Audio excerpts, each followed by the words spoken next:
커리어라는 게 어떤 거냐라는 건데 몇 가지 개념이 있습니다. 커리어 다이내믹스라는 용어가 있는데 일단 커리어가 뭔지를 얘기를 해보죠. 커리어라는 거는 시간이 지남에 따라서 워크 익스피리언스가 계속 변화하는 거를 아, 커리어라고 얘기를 하죠. 그러니까 자신들이 가지고 있는 그런 직업에서의 경험 이런 것들이 계속 변화하는 거를 이제 우리 커리어라고 얘기를 하고 커리어 다이내믹스라는 거는 사람들이 커리어를 선택하는 데 있어서 굉장히 많은 팩터들이 작용을 하고 또 커리어가 아, 나아가는 방향 뭐 선택뿐만 아니라 커리어가 계속 진화하는 방향, 여러분들이 커리어를 계속 개발하고 발전시키고 이런 쪽에도 영향을 주는 요소들이 굉장히 많고 또 일을 함에 있어서 성공이나 또는 만족 이런 거에도 어, 여러 영향 요소들이 많다라는 거죠. 아마도 여러분들 우리 멘토들이 수업을 할 때 여러 가지 얘기를 해줬던 것 같아요. 뭐 월급, 연봉 이런 얘기도 했었고 어떤 직업을 선택하느냐에 영향을 주는 요소들, 연봉도 있었고 또 위치도 있었고 또 하는 일의 내용도 있었을 것이고 또 미래 발전 가능성 이런 것도 있을 거고 여러 가지 요소들이 같이 고려가 돼야 된다라는 겁니다. 아, 뭐 제가 주요한 팩터들 몇 개만 얘기를 했었는데 그것만 들어도 이게 선택이 쉽지 않다라는 생각이 들죠. 사람마다 어떤 팩터의 중요성을 더 높게 두느냐 이런 것들이 다 다르기 때문에 한번 자신이 삶의 목적을 어디에 두고 있는가라는 것들 생각을 해봐야 될 것 같아요. 뭐 돈을 좀 많이 벌고 싶다라고 하면 연봉 많이 주는 데로 가야 될 거고 나는 뭐 돈은 조금 적더라도 내 삶의 질 이런 게 굉장히 중요하다라는 뭐 흔히 우리 워라밸이라고 얘기하는 그런 것들을 중요시 생각한다면 또 선택의 방향이 또 달라지겠죠. 그런 걸 고려를 많이 해봐야 된다라는 거고, 멘토들이 와서 얘기를 조금 더 들어보면, 자신의 중요도가 어디에 있는가라는 것들을 또 정리할 수 있지 않을까 싶습니다. occupation이라는 건 직업을 얘기를 하는 거고요. 뭐 간단하게 얘기하면 뒤에 이제 그림을 보여주겠지만 이 커리어라는 거는 직업이 어떻게 변하고 있는가라는 거를 보여주는 거고 또 job이라는 거는 아, 그 직업 안에서 어떤 일을 하게 될 것인가, 어떤 액티비티를 하게 될 것인가라는 것들이 job이라고 얘기를 할 수 있어요. 굳이 이제 우리 구분을 해보자면 그렇다는 거죠. 그래서 커리어라는 거는 이 전체가 커리어가 되는 거고, 그러니까 커리어 멘토링이라는 거는 말이죠. 커리어 멘토링이라는 거는 우리가 그 사회에 나가서 우리의 직업들 또 우리가 하고자 하는 일들이 어떻게 변화해 가고 있는가라는 게 커리어라는 얘기고 occupation이라는 거는 자기 직업을 얘기하는 거예요. 어떤 사람이 처음에는 빌딩, 컨스트럭션 이런 일들을 하다가 그 다음에 두 번째 직업으로 세일즈 대부분 그래요. 처음에는 좀 전문성 있는 일을 하다가 나이가 들면 나 계속 소프트웨어 코딩을 하고 싶어요. 이게 잘 통하지 않는다는 거죠. 조직에서 위로 올라가게 되면은 어느 정도 돈을 벌어오는 뭐 상무나 그러니까 이사진으로 들어가게 되면 돈을 벌어오는 게 가장 기업에선 중요한 것이기 때문에 여전히 나는 실험하고 싶어요. 이게 통하지 않는다는 거예요.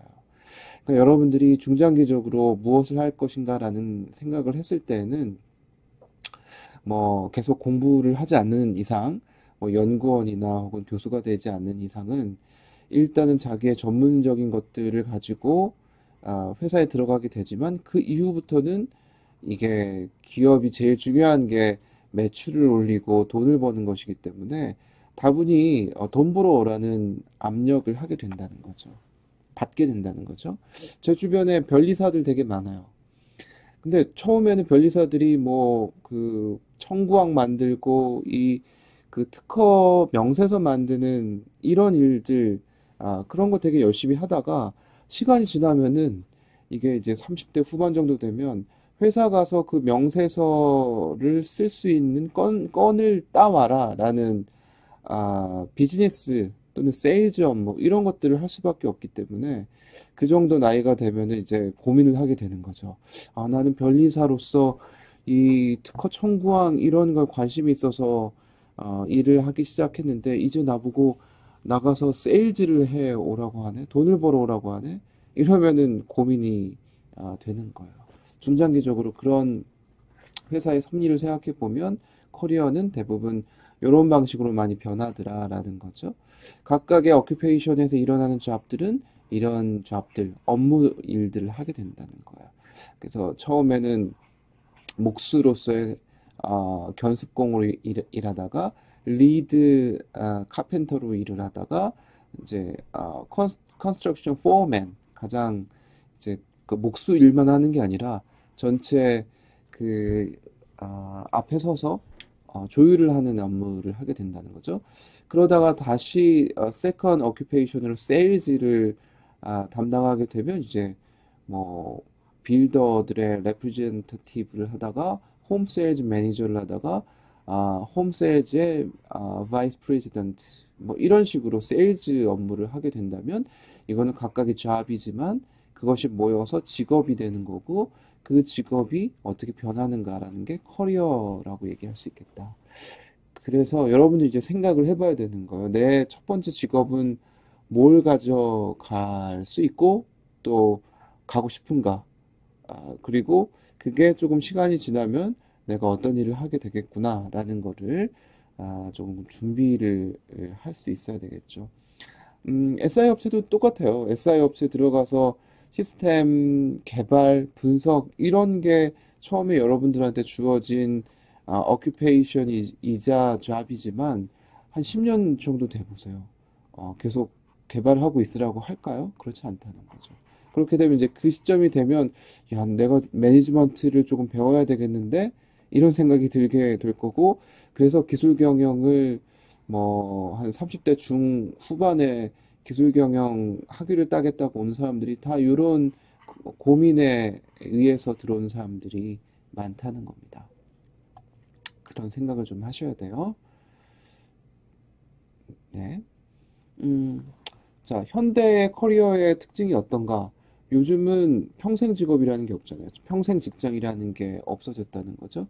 그래서 과거에는 굉장히 라이프타임 임플로이먼트라는 게 중요했고, 특히 동양 같은 경우에, 특히 일본 같은 경우에는 평생 직장이라는 평생 고용, 그리고 평생 직장, 뭐 장인 정신 이런 게 되게 중요했지만 요즘은 그런 게 없지 않습니까? 내가 조금 일을 하다가 나한테 안 맞다, 혹은 더 좋은 오퍼가 들어온다라고 하면 옮겨가는 것이기 때문에 현재 커리어는 되게 예전 스타일은 아니다.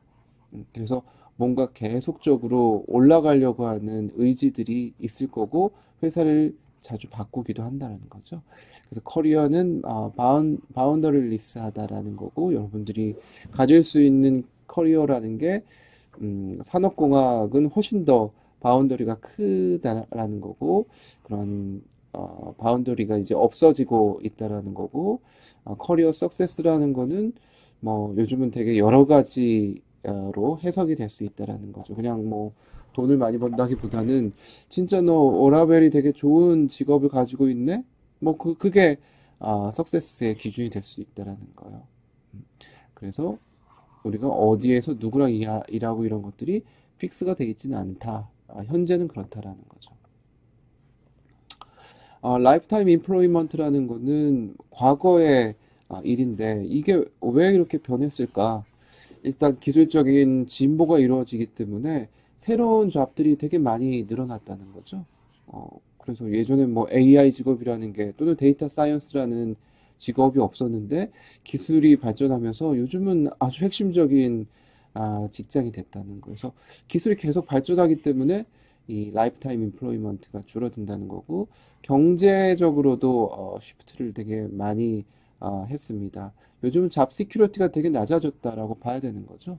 뭐 미국은 뭐 요즘 그 코로나 바이러스나 이런 것 때문에 미국의 고용 상황을 보면은 한순간에 뭐 실업률 20%가 돼버리잖아요. 거기에는 되게 고용과 또 해고 이런 것들이 쉽기 때문에 그런데 우리나라도 그런 추세를 뭐 조금 어렵긴 하지만 과거보다는 굉장히 많이 그런 유연성 같은 것들을 강조를 하고 있는 것 같아요. 그래서 잡 시큐리티가 되게 낮아진 상태고 삐끗하면은 빨리 그 해고를 당하는 이런 경우도 되게 많다라는 거죠. M&A나 리스트럭처링 이런 것 때문에 잡 시큐리티가 되게 낮아졌고 평생 직장이라는 게 조금 낮아졌다는 거고요. 소셜 놈, 우리 사회적인 인식도 더 이상 뭐 한 곳에 있을 필요가 없다라는 이런 인식이 많이 퍼져 있는 것 같아요. 그리고 커리어의 그 바운더리가 굉장히 적어졌다. 사람들이 이제 여러 개의 기업 또는 인더스트리 이런 것들 넘나들면서 직업을 바꾸고 있다는 거죠. IT 회사 다니다가 자동차 회사 가는 사람들도 많고, 지난번에 우리 한승용 동문도 IT, 원래는 뭐 중공업에 있다가 IT 회사에 갔다가 다시 뭐 자동차 산업으로 옮겨가게 되는, 특히 산업공학은 그런 경우가 되게 많이 있을 가능성이 높다는 거죠. 그래서 이 산업이 융합되는 그 추세가 굉장히 강하기 때문에 산업을 산업 간의 장벽 이런 것들이 되게 낮아졌다라는 거예요. 그래서 다운사이징이라는 과정을 통해서 임플로이먼트 옵션을 줄어들게 되는, 그러니까 회사가 적게 되면서 임플로이먼트 할 수 있는 그 옵션들이 굉장히 줄어들고 있고, 그러다 보니 사람들이 산업 간의 경계 이런 걸 생각하지 않고 굉장히 공격적으로 회사를 옮겨 다니게 되고 있다라고 볼 수가 있는 거겠죠. 조직 밖에서 커리어 프로그레스가 여러 개의 커리어를 생각하는 사람들이 많기 때문에 바운더리리스라고 얘기할 수 있겠습니다. 그리고 커리어를 바꾸는 게 요즘은 사회적으로 억셉터블해진 이런 상황이기 때문에 여러분들 선배들 우리 강의를 해주시러 오시는 분도 굉장히 여러 직장을 옮겨 다니시는 분들이 꽤 많아요. 이제 다음 주에 오실 분도 여러 직장을 많이 옮겨 다녀보신 이직 경험이 많이 있는데 그런 것들도 한번 물어보도록 합시다. 커리어의 타입 여러 개가 있습니다. 스테디 스테이트 쭉 가는 거, 리니어하게 일직선상으로 가는 거, 스파이럴 나선형으로 왔다 갔다 하는 거, 트랜지토리한 거, 조금 변경이 많은 거, 여러 가지 커리어를 그 커리어 패스를 생각해 보면 여러 가지 옵션들을 생각해 볼 수 있겠다라는 겁니다. 일단 스테디 스테이트 커리어라는 거는 되게 변화가 별로 없는 케이스이죠. 얼리 커리어를 가지고 있다가 똑같은 잡을 하면서 레이트 커리어를 가져가는 쉽지 않습니다. 요즘 상황에서 그런 경우는 거의 없긴 하지만 싱글 잡을 하면서 라이프타임 임플로이먼트를 갖는 그런 경우 장인 정신을 가지고 있는 그런 사람들인 거죠.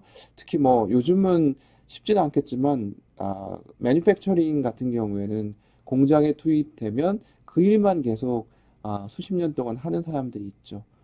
그런 케이스도 여전히 있긴 하지만 요즘 같은 경우에는 그렇게 많지는 않겠다라는 겁니다.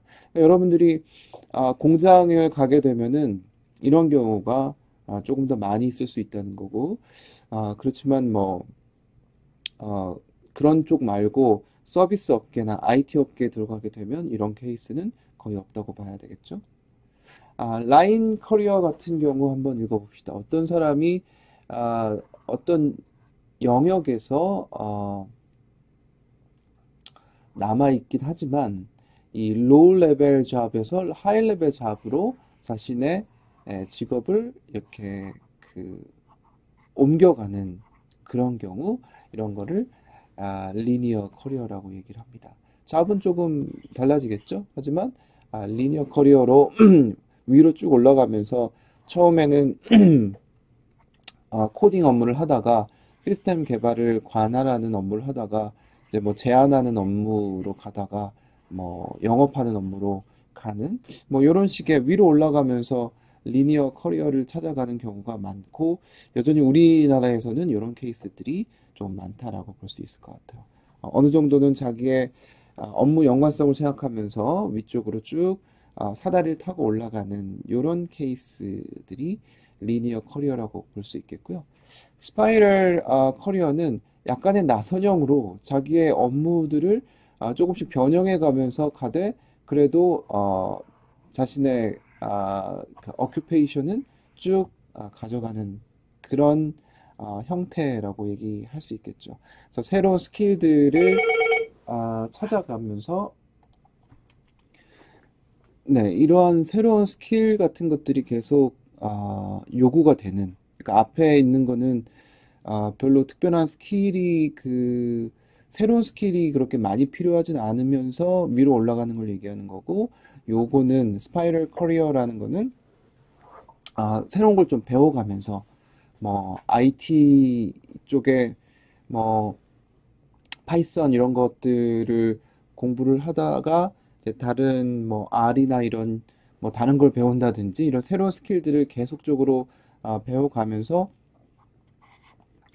업무를 수행하는 이런 식의 커리어를 스파이럴 커리어라고 얘기를 합니다. 그러니까 IT를 하다가 뭐 그 IT가 적용이 돼 있는 금융 업무를 하다가 뭐 이런 식으로 업무의 내용들이 바뀌는 거를 말하고 있고요. 그다음에 트랜지토리 커리어라는 거는 아예 많이 바뀌는 거를 말하는 거예요. 굉장히 다른 unrelated된 포지션으로 계속 가는 거를 말하는 거죠. 그래서 뭐 품질 관리를 하다가 세일즈 쪽으로 가다가 연구개발 부서로 가다가 뭐 이런 식으로 트랜지토리한 커리어를 갖게 되는 거를 요 마지막 케이스라고 볼 수가 있겠습니다.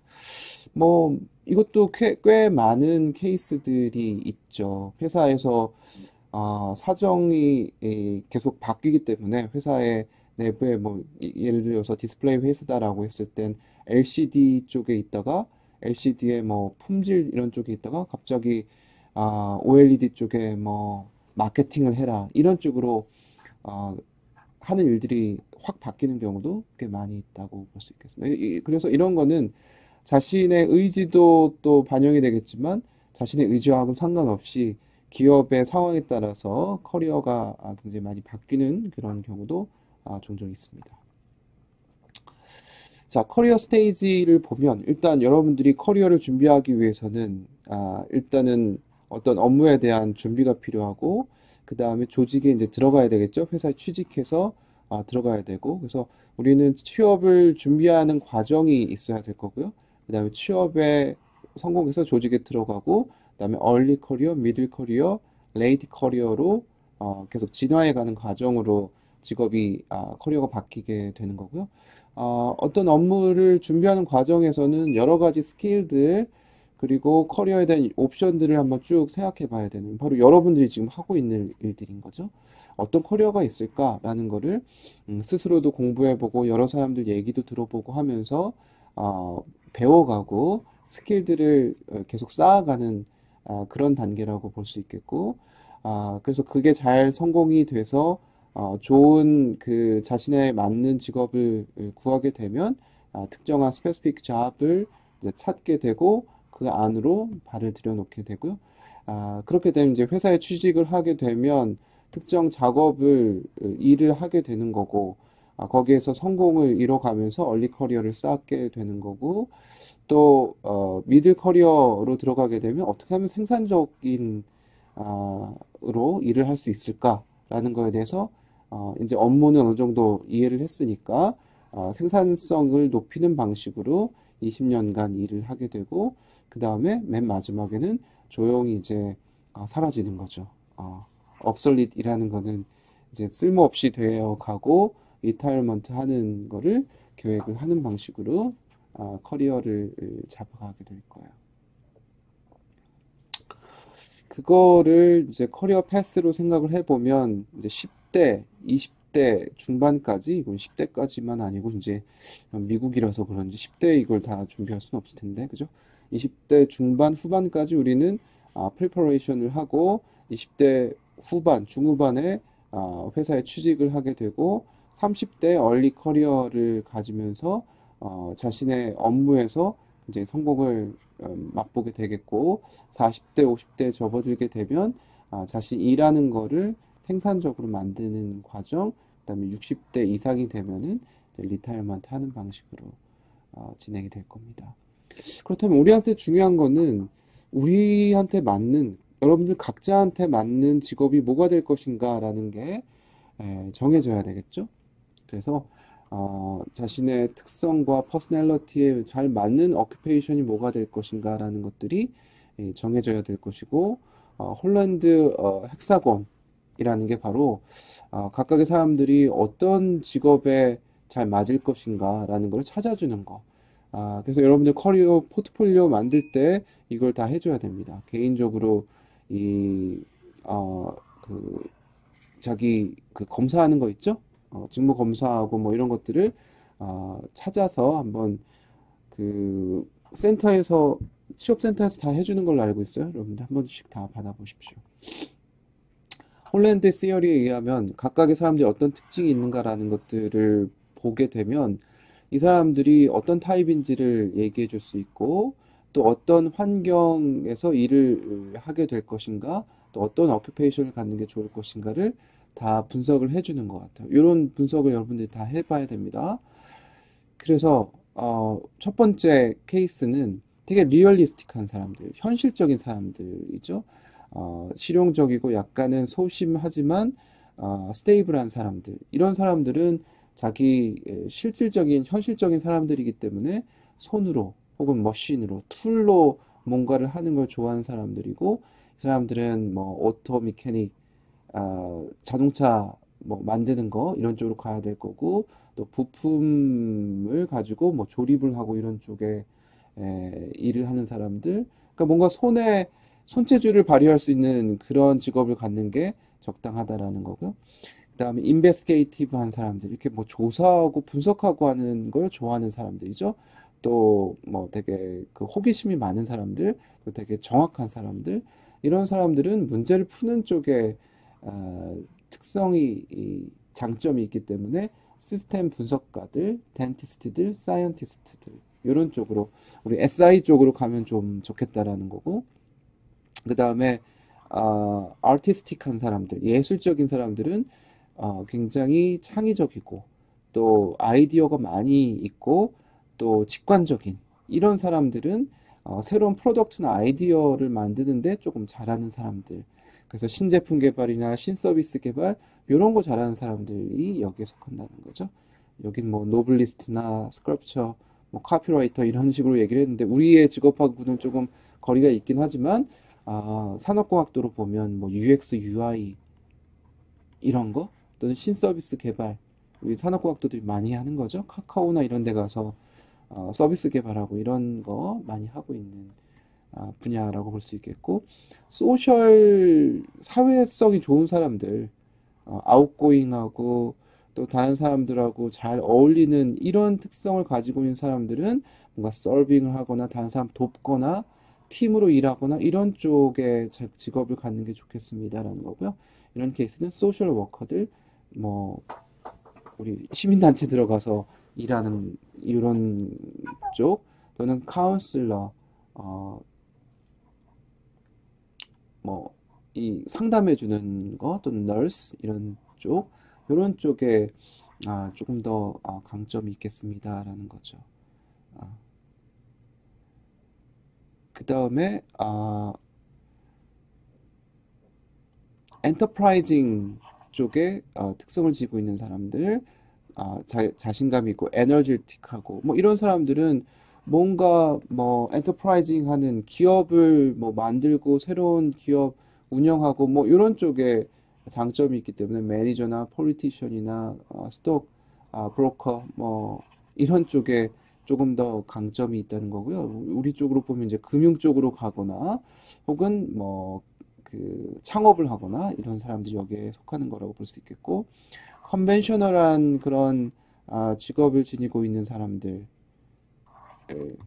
되게 보수적인 사람들 이런 사람들은 뭔가 약간 그 의존적이고 또 규율을 중시하고 이런 사람들은 어카운턴트나 회계사나 뱅커나 뭐 이런 거를 하는 게 좋겠습니다라는 거죠. 그래서 여러분들 중에 뭐 회계 시험 보고 이런 사람들도 있다면서요? 세무사 시험이나 회계 시험 이런 쪽 한 사람들이 있는데 이런 사람들은 되게 수치에 밝고 또 혼자 하는 걸 좋아하고 뭐 이런 사람들 아, 여러 가지 이제 특징들이 있겠죠. 그래서 자기가 어떤 특징이 있는지를 스스로 파악을 해보는 게 좋아요. 사실 자기가 스스로를 모르는 게 또 많기 때문에 다른 사람들이 여러분들을 평가하고 또 이 사람이 어떤 사람인지를 한번 체크해보고 이런 게 더 맞을 수도 있기 때문에 외부의 검사를 한번 받아보세요. 자기가 잘한다고 생각하는 게 실제로는 잘 못하는 것일 수도 있고 자기한테 맞다고 생각하는 게 맞지 않을 가능성도 되게 높습니다. 그래서 이런 식으로 이제 헥사곤을 만들어서 아마 여러분들이 어디에 가장 가까운가 이런 것들을 표시해 주겠죠? 음.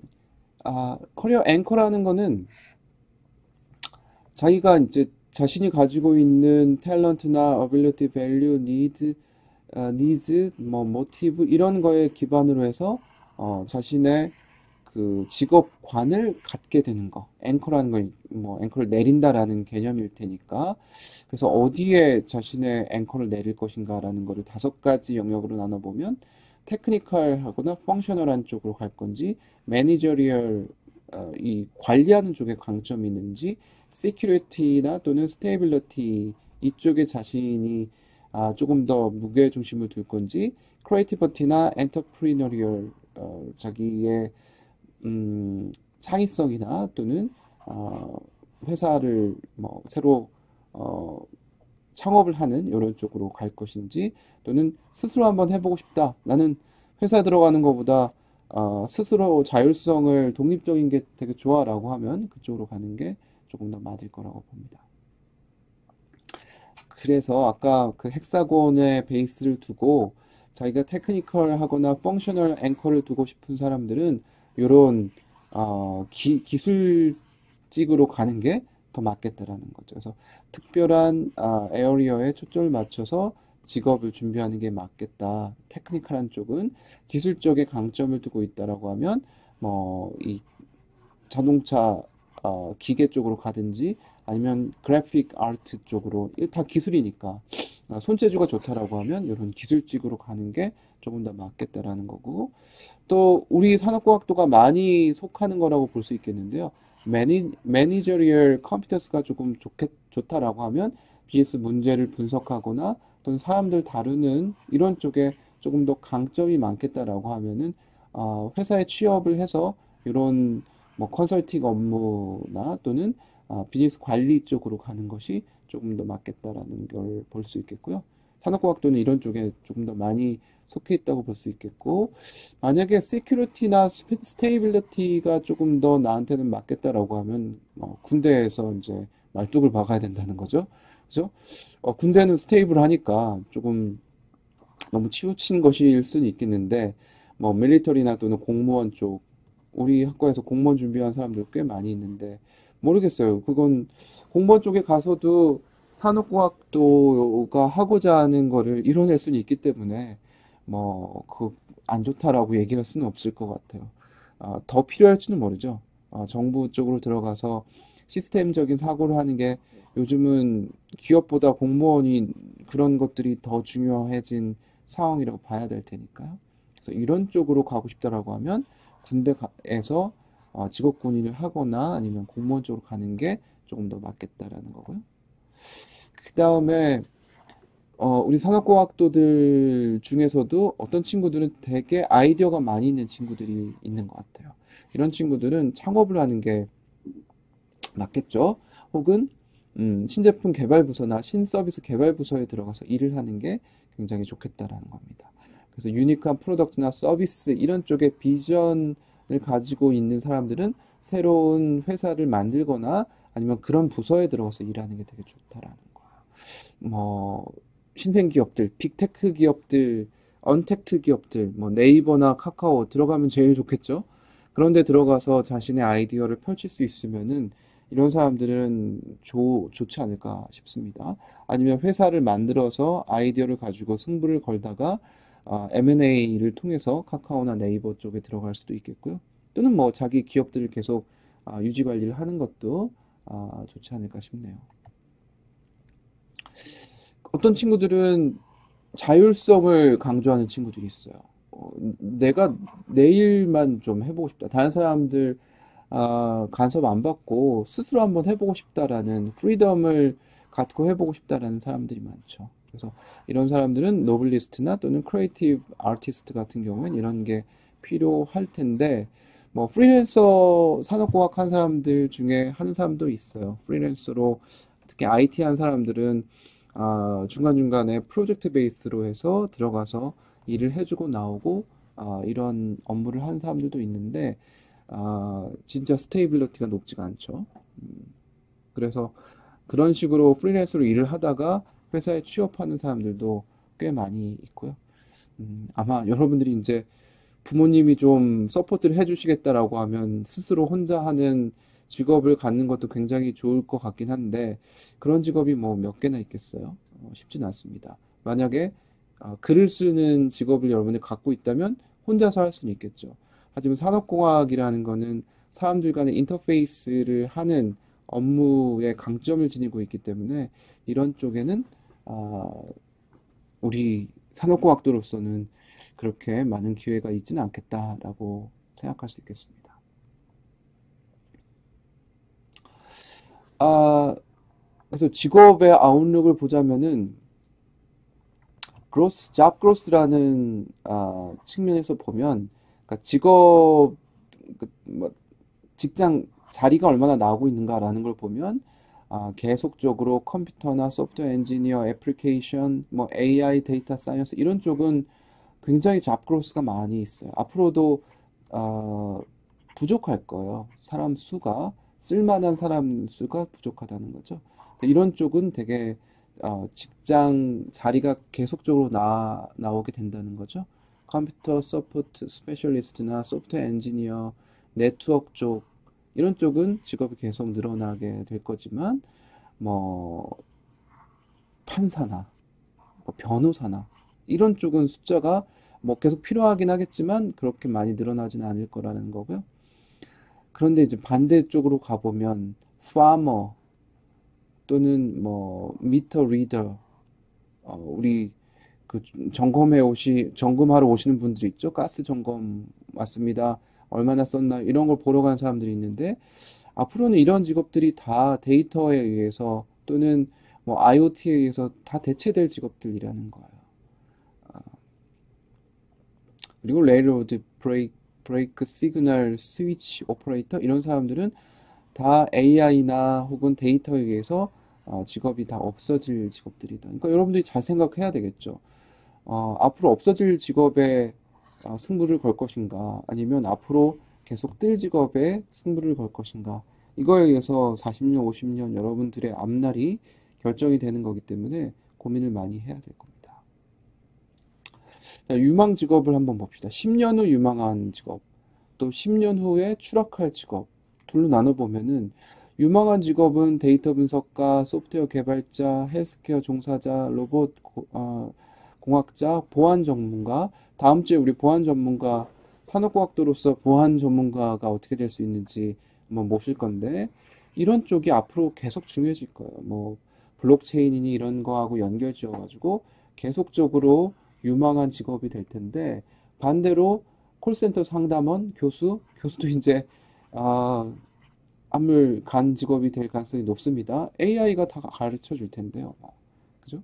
어, 하지만 이제 뭐 빈틈을 만들어야 되겠죠. 일반적인 지식을 전달하는 사람이 아니고 AI가 못하는 그런 인사이트를 줄 수 있는 내용들로 강의를 해야 될 가능성이 굉장히 많아지고 있습니다. 택시 기사, 자율주행차 때문에 택시 기사 없어지겠죠. 세무 회계사 가장 AI가 잘할 직업 아니겠어요? 의사, 약사, 변호사도 그렇습니다.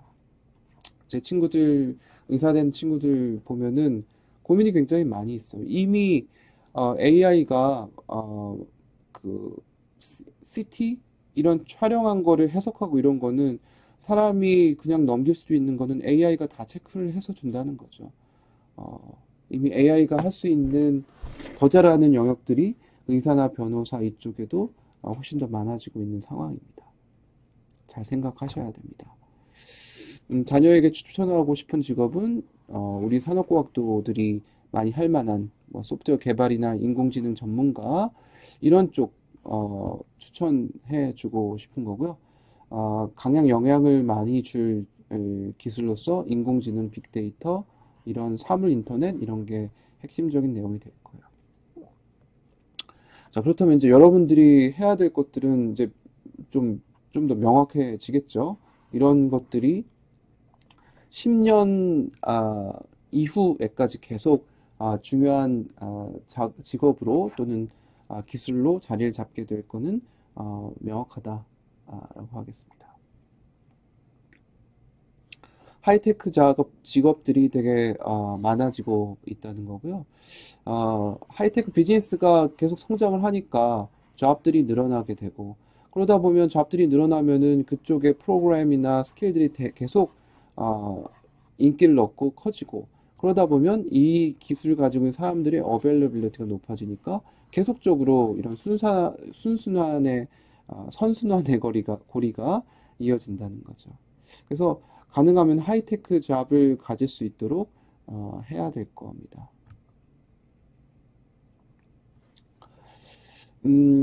조직에서 소셜라이제이션도 되게 중요합니다. 사람들하고 결국은 같이 모여 사는 곳이기 때문에 회사에 들어가서 다른 멤버들하고 잘 지내는 아웃사이더가 되지 말고 사람들과 잘 지내는 게 산업공학도로서는 되게 중요해요. 그러니까 앞에서 우리 김태한 동문도 얘기를 했지만 거의 스킬이 좀 비슷하거든요, 사실. 그런데 이 사람이 들어와서 우리 조직에 얼마나 도움이 될 것인가라는 측면에서 봤을 때는 소셜라이제이션이라는 게 되게 중요합니다. 그래서 이 사람이 사회성이 좋은가 그렇지 않은가라는 거를 면접하는 사람들 진짜 짧은 시간 안에 귀신같이 다 체크를 해놓을 수 있기 때문에 그런 것들을 준비를 해야 되고 그런 걸 어떻게 어필할 수 있을 것인지를 면접할 때 보여줘야 된다는 거죠. 일단 소셜라이제이션 스테이지는 몇 가지로 나눠 놓고 있는데요. 일단 첫 번째 단계는 조직 일하기 전에 조직에 대해서 좀 알려고 하는 게 첫 번째 단계라고 볼 수 있겠어요. 일단 소셜라이제이션 사회성을 갖기 위해서는 일단 이 조직에 들어가면은 어떤 거를 알고 들어가야 될 것인가라는 거를 먼저 준비하는 게 첫 번째 단계가 되는 거고요. 두 번째 단계는 뉴커머로서 새로운 그 커머로서 조직에 들어가고 거기에서 그 안에서 새로운 듀티가 어떤 게 있는지 조직이 어떻게 굴러가고 있는지를 직접 맞닥뜨리게 되는 거죠. 그 다음에 세 번째 단계는 이 조직에서의 풀프레지 멤버로서 아주 핵심적인 다 성숙한 그런 멤버로서 업무를 하게 되는 것들이 이제 세 번째 단계라고 볼 수 있겠습니다. 그래서 소셜라이제이션은 이런 단계를 거쳐서 사회화가 된다라는 건데 앞에서 얘기한 거하고 뭐 크게 다르지 않습니다. 그런데 중요한 거는 이제 엔트리 쇼크이죠. 처음에 회사에 들어갔을 때 엔트리 쇼크를 겪을 가능성이 높아요. 왜냐하면 회사에 들어가면은 이것도 가능해 보이고 저것도 가능해 보이고 거의 그 유토피아가 일어날 것이라고 생각하고 들어가면은 이게 엔트리 쇼크를 겪을 가능성이 높다는 거죠. 그래서 자신이 기대한 거하고 되게 다르다라는 생각을 하게 되면은 들어가서 이제 쇼크를 먹게 될 겁니다. 그래서 리얼리스틱한 잡 프리뷰가 필요하다는 거예요. 여러분들이 멘토를 만나서 그런 현실에 대해서 인식을 하는 게 되게 중요하다는 거죠. 그래서 장점도 있지만 단점도 있기 때문에 포저티브한 거고 네거티브한 인포메이션을 모두 다 듣고 먼저 준비를 해야지 회사에 들어갔을 때 일주일 만에 회사 나오고 3개월 만에 나오고 이렇게 되지 않는다는 거예요.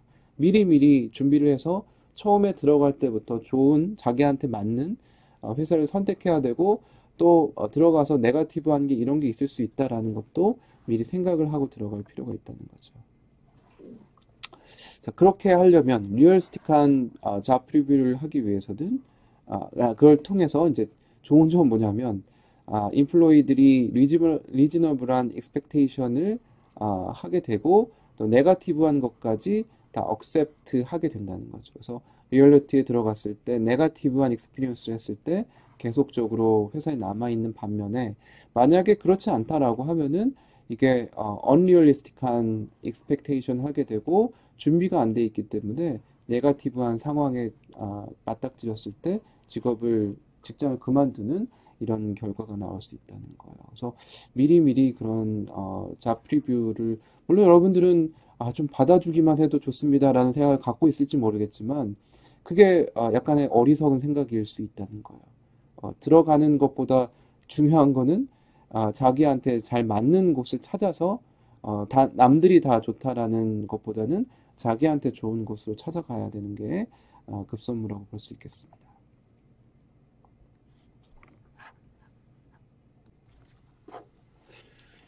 자, established 커리어에서의 챌린지는 뭐가 있을까요? 일단 여러분들이 커리어를 가지고 있고 이미 완성된 커리어를 가지고 있다라고 했을 때는 커리어 플로토, 뭐 커리어의 고원 뭐라고 해야 될까요? 어느 정도 성숙기에 접어들었을 때 더 이상은 올라갈 수 없는 그곳에 맞닥뜨려지게 되겠죠? 그렇게 되면 커리어를 이제 더 이상은 발전이 없고 한계에 다다랐기 때문에 변경해야 되는 그리고 계속 갈지 리타이어먼트 할지에 대한 플래닝을 해야 되겠죠. 여러분들은 뭐 사실 아직은 이런 거에 대한 고민은 없을 것 같은데 아직 저도 그래요. 아직 뭐 은퇴에 대해서 생각할 때는 아닌데 아마 저도 한 10년 뒤면은 은퇴를 어떻게 할지 생각을 하겠죠. 아, 커리어 전체로 봤을 때는 여기까지는 가야 된다라는 얘기죠. 커리어 플래토라는 거는 어떤 사람의 커리어가 이제 피크를 찍었을 때 그 포인트, 더 이상은 발전할 수가 없겠다라고 하는 그 포인트에 오게 되면 사람들이 어떨까요? 뭔가 새로움을 찾으러 떠나고 싶겠죠?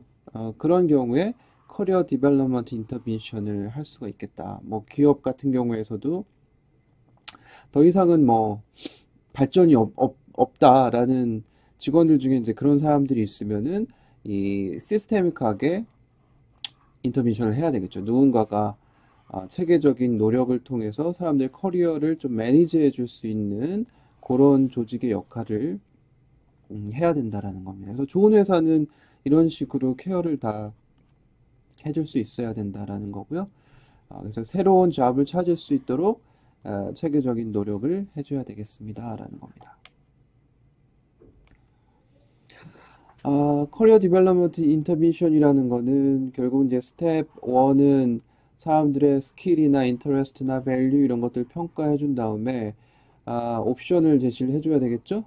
이 사람이 그 커리어를 어떻게 개발할지에 대한 옵션들을 얘기를 해주고 새로운 어큐페이션을 이 사람에 맞는 어큐페이션을 선택을 하게 그렇게 도와주고 그 어큐페이션을 추진할 수 있도록 계획을 개발을 하고 정기적으로 그 계획이 어느 정도 잘 되고 있는지 평가해주고 필요하면 계획을 수정을 해준 다음에 새로운 어큐페이션을 가질 수 있도록 해줘야 된다는 거죠. 이게 기업 내에서 이런 것들이 있으면은 뭐 좋은 거고, 그러니까 회사에서 처음 들어갔을 때 첫 직군이 자기한테 안 맞을 수도 있는 거거든요. 또 어느 정도 이제 한계에 다다랐을 때 새로운 어큐페이션을 잡기 위해서는 어떻게 해야 될 것인가라는 거를 기업에서 결국 이제 기업의 하나의 자산이기 때문에 이거를 잘 엘로케이션을 해줘야 될 거예요.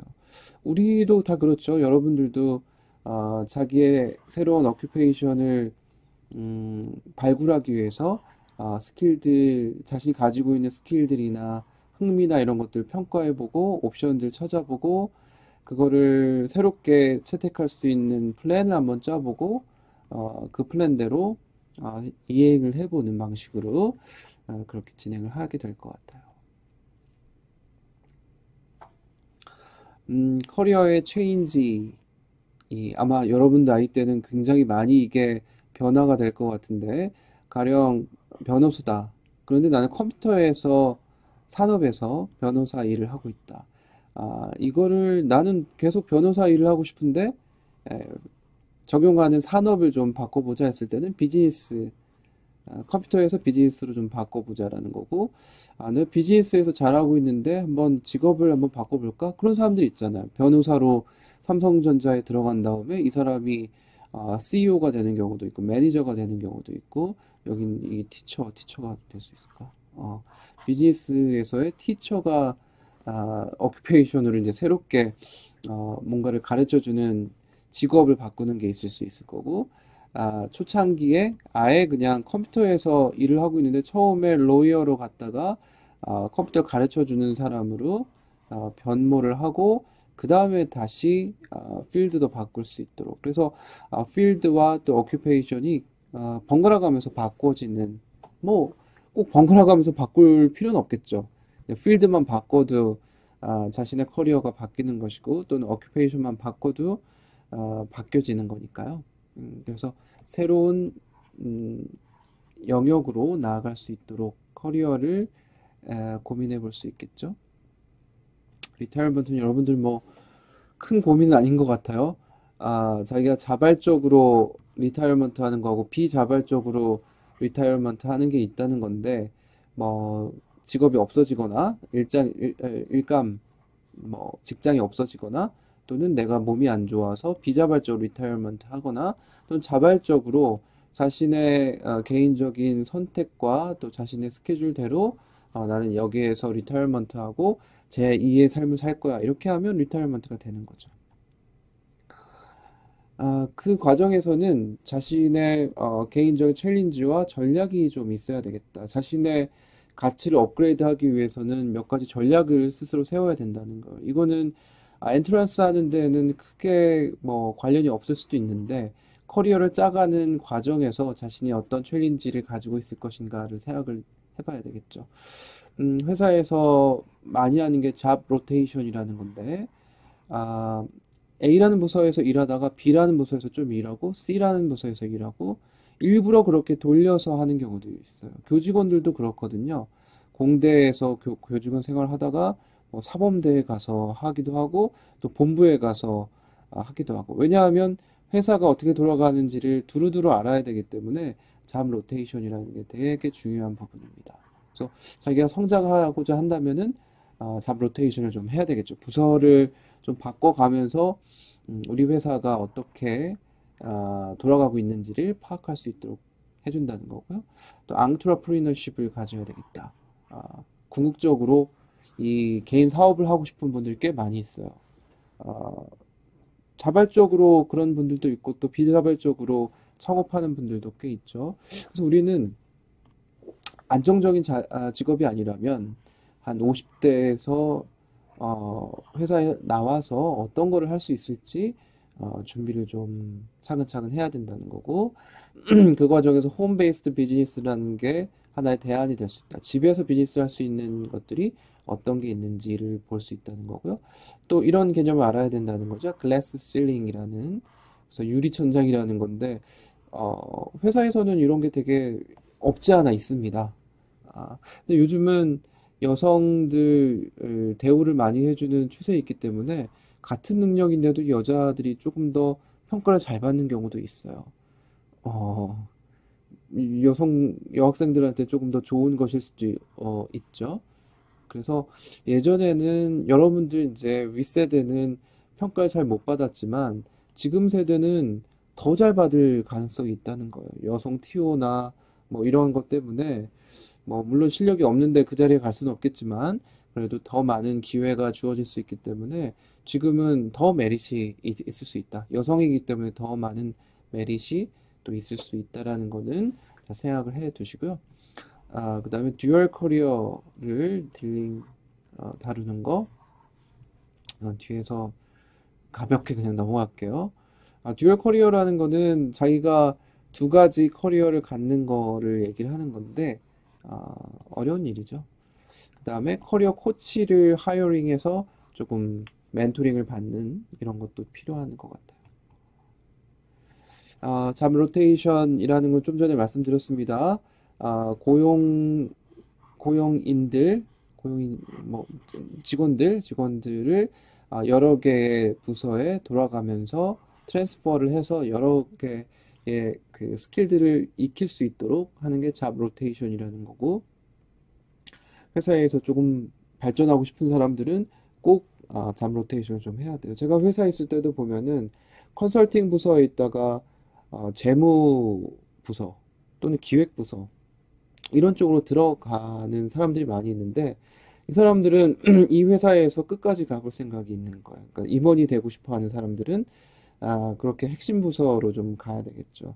특히 재무 부서에 가서 일을 하다 보면은 결국은 회사가 중요한 게 돈의 흐름이 되게 중요하기 때문에 재무 부서에 들어가게 되면 회사의 헤게모니가 어디에 있구나라는 것들을 잘 알 수가 있는 거죠.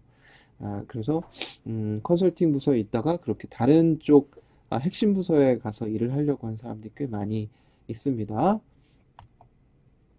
앙트로프리너십이 되게 중요한 부분이다. 자신의 커리어 중에 언젠가는 자기 회사를 갖고 싶다라는 사람들은 준비를 꼬박꼬박 해야 되겠죠. 일반 회사를 다니더라도 어떤 아이디어들을 어떻게 얻을 것인가라는 게 되게 중요하고 또 창업을 하려고 하면은 특히 이제 대기업이나 중견 회사에서 같이 이제 비즈니스를 하면서 만난 사람들 그 인맥으로 창업을 하는 경우가 많거든요. 그래서 회사에서 그런 경험들을 쌓는 것이 중요한 부분이다라는 겁니다. 그래서 영 앙트러프리너들이 왜 이렇게 많아지고 있는가? 뭐 그 이유에 대해서 여기 써놓고 있는데 한번 읽어보십시오. 특히 젊은 사람들은 테크 세비들이기 때문에 기술을 잘 안다. 그리고 인터넷이 창업하기 되게 쉽게 만들어주고 있다. 그리고 최근에 기업들이 다운사이징 하기 때문에 잡 시큐리티가 되게 낮아졌기 때문에 이런 앙트러프리너들이 젊은 사람들 중에 많이 나오고 있다라는 거고 특히 우리나라 같은 경우도 요즘 뭐 창업을 되게 뭐 지원을 많이 해주고 있으니까 장려를 많이 해주고 있죠. 특히 많은 대기업들이 아웃소싱을 하는 경우가 많이 있어요. 그러니까 뭐 네이버나 카카오 같은 경우도 내부에서 키워가지고 비즈니스를 넓힌다기보다는 M&A 통해서 뭐 검색 엔진 옛날에 네이버에서 첫눈이라는 검색 엔진 회사를 첫눈은 뭐 알고리즘이긴 한데 그거를 그냥 그 M&A에서 그 안에 있는 사람들과 기술들을 다 가져왔잖아요. 그런 식으로 해서 대기업들이 그 벤처 기업들하고의 코어가 되게 많기 때문에 앙트러프리너들이 이런 일들을 하고 있는 것 같습니다. 자, 그 다음에 이거 한번 읽어보시고요. 그다음에 홈 베이스드 비즈니스 아마 앞으로는 훨씬 더 많아지지 않을까요? 뭐 코로나나 이런 것 때문에 집에서 비즈니스 많이 할 수 있다는 거고 회사 다닐 때보다 어닝은 한 70% 정도 좀 떨어지긴 하지만 많은 사람들이 시간을 조금 워라밸이라고 하죠. 워크와 패밀리의 밸런스를 맞추기 위해서 홈 베이스드 비즈니스를 많이 하고 있는 것 같아요. 제가 뭐 회사 오래 다니지도 않은데 이렇게 회사 얘기 많이 하냐 하실 수 있는데 같이 있던 분들 중에 몇 분이 이제 창업을 했어요. 그 앱 만드는 창업을 해서 뭐 회사 다닐 때보다 5배, 6배, 그 뭐야 한 10배, 10배? 10배는 아니겠구나. 한 7, 8배는 돈을 버는 사람이 있어요. 그 앱만 잘 만들어도 그런 것들이 가능하기 때문에 뭐 앱을 만들어서 그냥 유지보수만 하면 되기 때문에 앱 뭐 손이 가나요? 그냥 앱이 돈을 벌어주는 거지 자기가 돈을 버는 게 아닌 상황이 돼버린 거죠. 그러다 보니 이제 여가 생활을 조금 더 많이 즐길 수 있고 하는 거죠. 물론 앱이 엄청 많기 때문에 경쟁이 굉장히 심하긴 합니다. 하지만 어쨌든 이런 추세가 많이 있을 수 있겠다라는 겁니다. 되게 제한이 많이 있긴 하지만 성공하는 사람들은 또 아이디어가 좋으면은 성공하는 데 있어서 기회가 되게 많다라는 거죠. 그리고 글래스 실링이라는 거는 분명히 있는 것 같아요. 회사에서 분명히 있는데 남자들이 더 높이 올라가는 건 맞고 많은 그 조직에서 남자들이 위의 부분을 많이 차지하는 경우가 있는데 최근에는 이 비율이 남자들은 이만큼 늘어난다라고 하면 여자들은 이만큼 늘어나는 전체적인 퍼센테이지는 여전히 남자가 많긴 하지만 아, 그 증가 속도로 따지면 여성들이 훨씬 더 유리할 수도 있겠다. 그래서 여학생들은 뭐 포기하지 마시고 조금 더 앰비션이 있는 사람들은 끝까지 한번 임원까지 달아볼 생각을 하고 회사 생활을 하시면 좋을 것 같아요. 듀얼 커리어 이거는 넘어가도록 하겠습니다. 네. 여기까지 진행하고요. 여기서는 커리어라는 거에 대해서 여러분들하고 같이 얘기를 해봤습니다. 이번 주는 이렇게 마무리를 짓고요. 다음 주에 또, 아, 연사분들 모시고 재밌는 얘기 들어보도록 하겠습니다. 아, 수업 시간에 뭐 질문들 좀 많이 해주세요. 다 대부분 뭐 거의 100% 여러분들 동문이기 때문에 적극적으로 질문도 해주고 좀 약간 나이 차이가 많이 나는 분들이더라도 그래도 이 사회를 꿰뚫어 보는 그런 안목들이 있는 사람들이기 때문에 이런 기회가 많지가 않아요. 기회가 왔을 때 여러분들을 조금 더 어필하기도 하고 또 모르는 거, 궁금한 거 적극적으로 물어봐야지 아, 취업 또는 사회로 나가는 거에 준비가 됩니다. 지금부터 하지 않으면은 늦어요.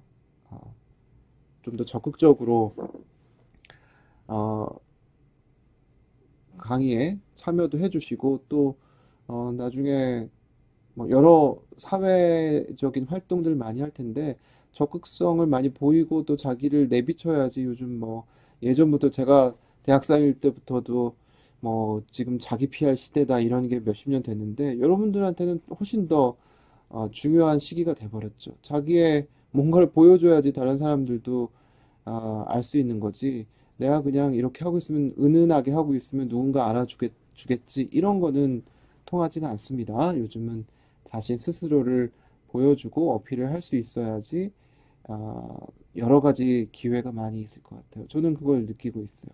뭐, 여러 가지 상황이 그럴 때가 많이 있다는 거죠. 그래서 여러분들 선배들이 강의 오셨을 때 조금 더 자기를 드러낼 수 있도록 그리고 또 연락도 나중에 기회가 되면 그분들한테 연락해서 많은 것들을 얻을 수 있도록 그렇게 하십시오. 네, 수고했습니다.